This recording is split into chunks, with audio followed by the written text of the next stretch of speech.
Grand Prix arrive sur les écrans en 1966 et attache le public au volant de la Formule 1 comme aucun film ne l'avait fait avant.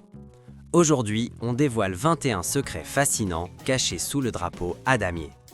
Une rivalité hollywoodienne qui a failli tout faire capoter, une prophétie glaçante qui s'est réalisée, des cascades explosives sur le tournage, un premier rôle qui a tourné son dernier mois sans assurance, du chaos au casting, de la magie technique et un bonus final qui va vraiment vous donner des frissons. Alors attachez vos ceintures et rejoignez-moi sur la grille de départ. C'est l'heure d'un nouveau tour avec Club Rebobine. Numéro 1. Steve McQueen devait être la star. Le rôle du pilote américain Pete Aaron a été écrit pour Steve McQueen. Le réalisateur John Frankenheimer voulait le roi du cool en tête de son épopée de course. Et McQueen avait d'abord dit oui. Il était idéal, vrai passionné qui participait à de vraies compétitions. Mais Frankenheimer rate un rendez-vous important et envoie le producteur Edward Lewis à sa place. McQueen et Lewis se détestent immédiatement et l'acteur claque la porte. Curieusement, McQueen et James Garner étaient vraiment voisins à Los Angeles et faisaient des courses de Mini Cooper dans les rues de Brentwood. McQueen et moi, on s'entendait plutôt bien. McQueen me voyait un peu comme un grand frère. Une fois Garner choisi, les deux amis de course ne se parlent plus pendant 2 ans. McQueen fera finalement Le Mans en 1971, 5 ans après Grand Prix. Frankenheimer a gagné cette bataille. Numéro 2. Garner était en réalité le 3e choix. Voici le retournement que peu connaissent. Après le départ de McQueen, Frankenheimer ne se tourne pas tout de suite vers Garner. Il voulait d'abord Robert Redford pour Pete Aaron. Quand ça tombe à l'eau, Garner devient le choix du studio, pas celui du réalisateur. Comme Garner l'admettra plus tard avec son humour sec, « Je ne pense pas que John me voulait.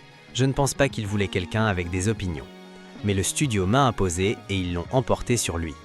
Frankenheimer avait travaillé avec Burt Lancaster, toujours très affirmé, et voulait peut-être quelqu'un de plus malléable. MGM insiste pour Garner et il prend le volant. Ça deviendra l'une des expériences les plus agréables de sa carrière. Je n'ai pas construit cette foutue voiture.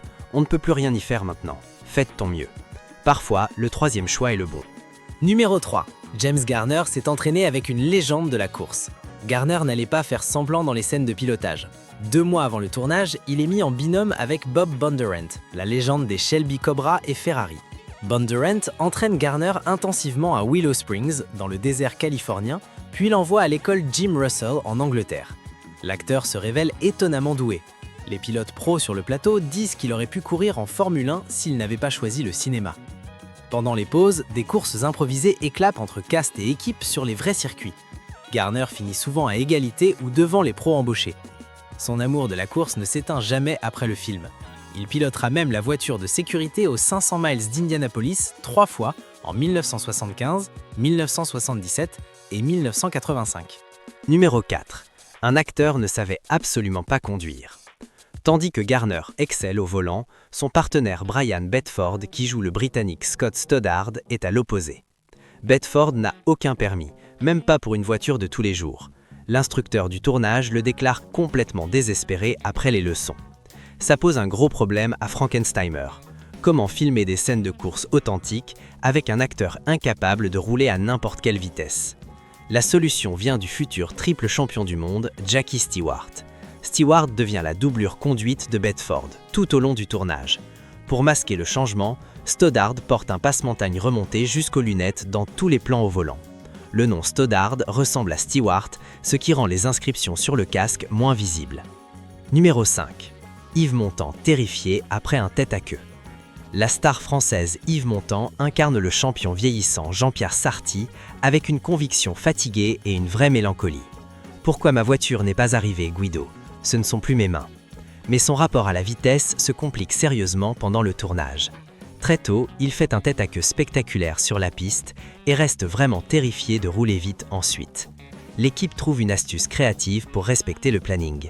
Il modifie une voiture de course remorquée par une puissante Ford GT80 qui atteint 130 miles à l'heure et Montand n'a plus qu'à s'asseoir dans le cockpit et à avoir l'air convaincant. À l'écran, ça passe pour du vrai, mais il ne contrôle rien. La peur est puissante même à Hollywood et parfois la meilleure solution est la plus inventive. Numéro 6. Le film a utilisé toutes les caméras Panavision 65 mm existantes. Frankenheimer est obsédé par capturer la course comme jamais auparavant. Pour sa vision ambitieuse, la production réquisitionne absolument toutes les caméras Panavision 65 mm du monde. Il n'en reste plus aucune pour d'autres films. Pendant le tournage en Europe, plusieurs caméras sont fixées directement sur les voitures avec des rigs inédits. Suspendues sous hélicoptère pour des plans aériens ou placées au ras de la piste à quelques centimètres des bolides lancés à pleine vitesse, les techniciens inventent de nouveaux systèmes de montage spécialement pour ce film. L'engagement et le coût payent. Les séquences de course restent parmi les plus immersives jamais filmées. Si ces secrets de tournage vous plaisent, prenez une seconde pour liker la vidéo. Ça aide plus de fans de course à découvrir ces histoires incroyables. Croyez-moi, on ne fait que commencer. Numéro 7. Frankenheimer refuse d'accélérer le film en post-production. Beaucoup de films de course de l'époque trompent le public sans qu'ils s'en rendent compte. On filme à des vitesses plus lentes et plus sûres, puis on accélère les images au montage pour simuler la vitesse. Frankenheimer refuse catégoriquement. Il pense que les spectateurs sentent la différence instinctivement, et il a probablement raison. Il filme donc à vitesse réelle, ce qui met caméra, équipe et acteurs en danger permanent.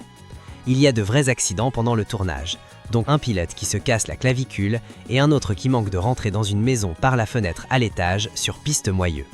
L'équipe intègre souvent ces incidents imprévus dans le film, en tournant des plans avant et après pour que tout s'enchaîne naturellement. Numéro 8. Les voitures étaient en réalité des Formule 3. Un secret qui a trompé le public pendant des décennies. Les supposés Formule 1 pilotés par les acteurs n'étaient pas des F1 du tout. C'étaient des machines plus petites et moins puissantes de Formule 3 modifiées pour ressembler aux vraies voitures de championnat. Les véritables F1 étaient trop précieuses et trop dangereuses pour être confiées à des acteurs même doués comme Garner. Des images réelles de la saison 1966, tournées à Monaco, Spa, Brands Hatch, Zandvoort et d'autres circuits légendaires sont intercalés sans couture avec les séquences mises en scène. La plupart des spectateurs ne voient jamais la différence entre vrai et réplique. C'est de la pure magie de cinéma qui mélange documentaire et fiction pour un résultat totalement crédible. Numéro 9. Enzo Ferrari ne voulait d'abord rien savoir. Le légendaire Enzo Ferrari protège férocement sa marque, sa réputation et ses machines précieuses. Quand l'équipe de Frankenheimer approche Ferrari pour participer au film, il est très sceptique. Il craint que Hollywood sensationnalise son travail ou montre la course de façon indigne et exploiteuse. Frankenheimer doit faire ses preuves. Après les séquences à Monaco, il monte environ 30 minutes de rush détaillé et les envoie directement à la direction Ferrari en Italie. La réponse est immédiate et enthousiaste. Ferrari donne son accord et autorise un accès inédit pour filmer à l'intérieur de l'usine Ferrari à Maranello. C'est la première fois qu'une équipe hollywoodienne entre sur ce sol sacré. Numéro 10. Un crash prophétique hante le film. Celui-là est vraiment troublant. Lorenzo Bandini, vrai pilote Ferrari, aide à mettre en scène la spectaculaire séquence de crash qui ouvre le film à Monaco. Il travaille étroitement avec l'équipe et joue dans les scènes d'un accident flamboyant dans le port de Monaco. Bandini est connu comme l'un des pilotes les plus sympas du paddock, toujours prêt à aider. Moins d'un an plus tard, au vrai Grand Prix de Monaco 1967, Bandini crache exactement au même endroit. Sa Ferrari se retourne et prend feu dans la chicane du port. Il meurt de ses blessures quelques jours après. La coïncidence est presque trop précise. Restez jusqu'au bonus, il se connecte à cette tragédie d'une façon qui va vous glacer. Numéro 11. 10 pilotes du film meurent en une décennie. Grand Prix montre des caméos de 32 pilotes pros, dont des légendes comme Jim Clark, Graham Hill, Juan Manuel Fangio, Joran Rindt, Bruce McLaren et Jack Brabham. Le film les capture au sommet de leur carrière, plein de vie, de confiance et de panache juvénile. Mais la Formule 1 des années 60 est terriblement dangereuse. La sécurité passe après tout. En 2 ans après la sortie, 5 de ces pilotes meurent en course. Lorenzo Bandini en 1967 à Monaco, Jim Clark, considéré par beaucoup comme le plus grand de tous les temps, en 1968, Bruce McLaren et Jochen Rindt en 1970. En 10 ans, 5 autres disparaissent sur les circuits du monde. Regarder Grand Prix aujourd'hui, c'est comme voir des fantômes figés dans le temps. Numéro 12. Le réalisateur fait exploser une camionnette pour obtenir une réaction. Les foules sont très dures à diriger, surtout après des heures d'attente par tous les temps. Pendant une séquence clé avec une voiture en feu qui rentre au stand, Frankenheimer s'énerve contre les figurants. C'est la fin d'après-midi et le public britannique semble plus intéressé par la postée que par l'action. Il a une idée radicale. Il demande discrètement à son spécialiste effets spéciaux d'exploser la camionnette Catering sur son signal au prochain take. Quand la voiture en flamme arrive, il donne le top. La camionnette explose derrière la foule. Ils réagissent avec une vraie peur et un vrai choc. Il obtient exactement la réaction authentique qu'il voulait. Numéro 13. Garner réalise lui-même une cascade de feu dangereuse. James Garner ne se contente pas de rouler vite. Il exécute une cascade vraiment risquée qui aurait pu mal tourner. Dans une scène clé, sa voiture prend feu à pleine vitesse vers l'arrivée. Le véhicule est équipé d'une bombe fumigène et 2 réservoirs de butane avec corde à tirer, que Garner doit actionner au bon moment. À environ 100 miles à l'heure, il déclenche la fumée dans le dernier virage, puis ouvre les butanes. La boule de feu est bien plus grosse que prévu. Garner sort de la voiture si vite qu'il se cogne les deux cuisses contre le volant. Comme il le racontera plus tard, ça a chauffé très vite. On est passé à mi-parcours et les faits les plus dingues arrivent encore. Si vous n'êtes pas abonné, cliquez sur le bouton et rejoignez Club Rebobine. Vous ne voudrez pas rater la suite. Numéro 14. Garner tourne son dernier mois sans aucune assurance. Cette cascade de feu a des conséquences graves au-delà des bleus. Après l'incident, la compagnie d'assurance de James Garner annule pur et simple sa police. Il refuse de couvrir un acteur qui prend de tels risques physiques, quel que soit le prix. Mais le tournage est déjà en retard, et changer d'acteur si tard serait le chaos. Garner prend une décision extraordinaire. Il continue le dernier mois de production sans aucune assurance du tout. Si un grave accident était arrivé pendant ces semaines de conduite à haute vitesse, les conséquences financières auraient été catastrophiques pour tout le monde. C'est un témoignage incroyable de son engagement et du côté sauvage et peu régulé du cinéma des années 60. Numéro 15. La voix de Toshiro Mifune ait été doublée. La légende japonaise Toshiro Mifune, star des chefs-d'œuvre d'Akira Kurosawa comme Les 7 samouraïs et Rashomon, joue Izo Yamura, le patron d'équipe ambitieux inspiré du vrai fondateur de Honda, Soichiro Honda. À la première, on entend la vraie voix de Mifune avec son accent japonais distinct dans ses dialogues anglais. Mais pour toutes les copies grand public et les sorties suivantes, ces répliques sont entièrement redoublées par l'acteur américain Paul Frees. Le changement choque ceux qui reconnaissent la voix de Frees dans tonnes de dessins animés et pubs. Aucune explication officielle n'est donnée sur le remplacement de la performance originale portant répétée de Mifune, même si certains parlent de crainte sur l'accent dernier épée de Mifune. Compréhension du public américain. Ça reste une des décisions post-prod les plus curieuses et controversées du film. Numéro 16. L'actrice principale suédoise remplacée en cours de route. L'actrice suédoise Harriet Andersson, célèbre pour ses rôles chez Ingmar Bergman dans À travers le miroir, est d'abord choisie comme premier rôle féminin. Elle tourne même plusieurs scènes en Europe avant d'être brutalement écartée dans des circonstances mystérieuses. Selon des rumeurs de l'époque, James Garner aurait demandé son remplacement sans explication publique officielle. Eva Maressin, lauréate d'un Oscar pour Sur les quais et La mort aux trousses, prend le rôle de la journaliste Louise Fredriksson. L'Italienne Monica Vitti avait apparemment refusé le même rôle plus tôt dans le casting. Le casting hollywoodien est toujours bien plus compliqué et bordélique qu'il n'y paraît. Numéro 17. Le film sort en salle 7 mois après la fin du tournage. Le planning de Grand Prix est extraordinaire dans l'histoire d'Hollywood. Frankenheimer commence en mai 1966 et boucle la photo principale début octobre. Dès le 21 décembre, soit 7 mois après les premiers tours de manivelle à Monaco, le film complet de 3 heures est en salle aux États-Unis. Tourné dans 9 pays, avec plus de 200 membres d'équipe, 65 voitures de course et des kilomètres de pellicule nécessitant un montage split-screen complexe et des effets optiques, le calendrier semble impossible. Le compositeur Maurice Jarre écrit et enregistre la majestueuse partition en quelques semaines. Les équipes post-prod bossent non-stop. Frankenheimer pousse tout le monde à bout, mais livre l'un des films les plus ambitieux de la décennie, pile à l'heure. Numéro 18, 27 bobines données à la concurrence. Souvenez-vous de Steve McQueen au début. Sa rivalité avec Frankenheimer va bien au-delà du casting. McQueen et le réalisateur John Sturges développent en même temps leur propre film de course concurrent, Day of the Champion.